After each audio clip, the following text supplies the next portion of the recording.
Hello dear students. Students, today we are going to read lesson number 4, matter and solubility. Students, there are different types of things around us. These things, they are different because they are made up of different substances or materials.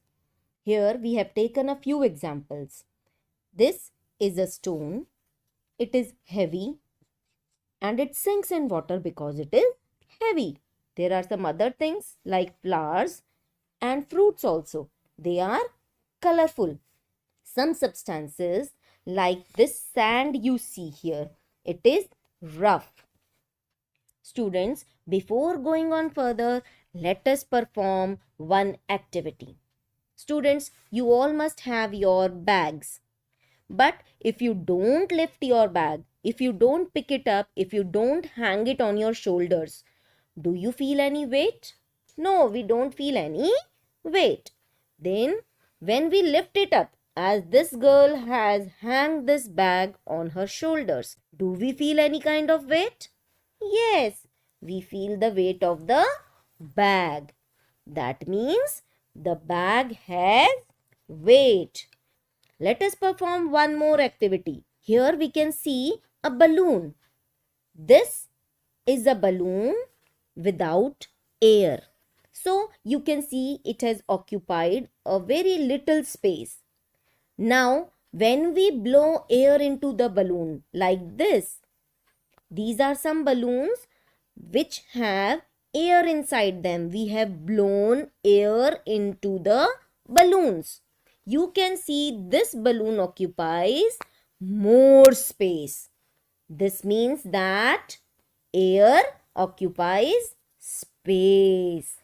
This material occupies space.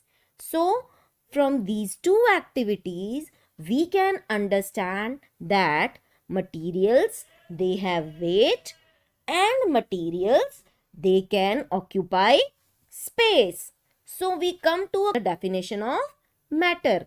Matter is any substance that has weight and it occupies space also. Now, this matter, it exists in three different forms.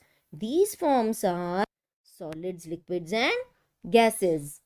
So, before studying about them in detail, let me tell you, in solids the molecules are closely packed, in liquids the molecules are loosely packed, and in gases the molecules are far from each other. Let us study about solid, liquids and gases.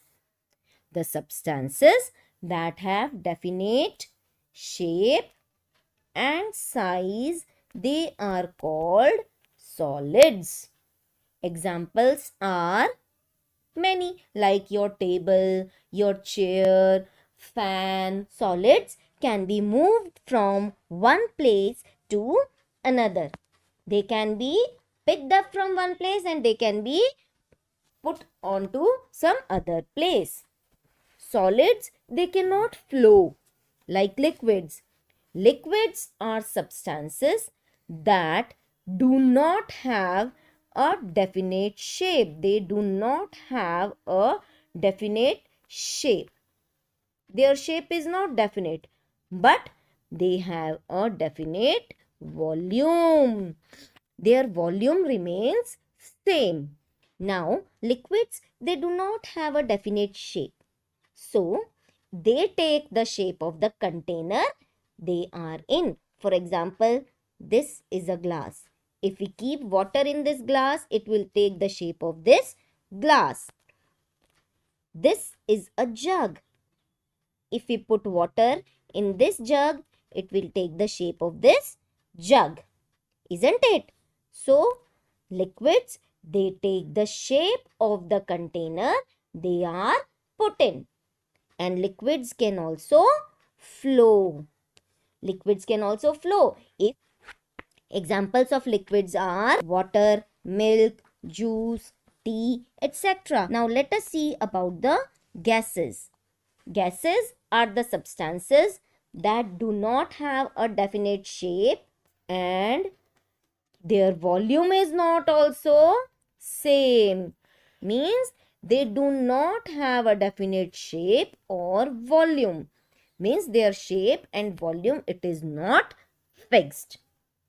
So these type of substances, they are called gases. Examples of gases are carbon dioxide, which you know, you have read about carbon dioxide, you have read about oxygen. Okay, so other examples are nitrogen, etc. So students, we have seen that the matter exists in three states or three forms. These are solids, liquids and gases. And we have studied about their properties also. We have studied about the properties of matter by two activities. That matter has weight and matter occupies space. Now, we will see about the change of state of matter. When matter or some material, it changes its states. For example, some material, it is in solid form. It changes from solid to liquid, or it changes from liquid to gas. So this is called the change of state of matter. I will explain it to you with one example. Let us see. Here in this picture, we can see the three forms of water. The three forms in which the water exists. This is the ice, this is the water, and these are the water vapors. You must have seen all these three forms of water. So, we will understand the change of state of matter by this example. Now, water, when it cools down, water, when it cools down, on cooling, the water, it changes into ice. This process is called freezing. So, water on cooling, it changes into ice. You all know that when you keep water into the freezer and it cools down, then it becomes the ice. Okay? And this ice, when it is heated, it again changes back into water. When we heat this ice, when you take out the ice from the freezer, when you keep it outside in hot days, or when we heat this ice, it changes back into this liquid state. Ice is in the solid state. When we cool water, it changes into the solid state, that is ice. And when we heat this solid state, that is the ice, it changes into its liquid state, that is water. This process of changing ice into water on heating, it is called melting. So, this process is called freezing and this is called melting. Now, water, when it is heated, it changes into steam. This is the gaseous state. Steam is in the gaseous state. So this process, it is called evaporation. We have studied about this process in previous chapters. Okay? And when we cool the steam, it changes back into the liquid. This process is called condensation. Okay? This is the change of state of matter. Students, when you will write it in your notebooks, you will draw this diagram for the change of state of matter. This diagram, I have sent it to you in the form of PDF also. Okay?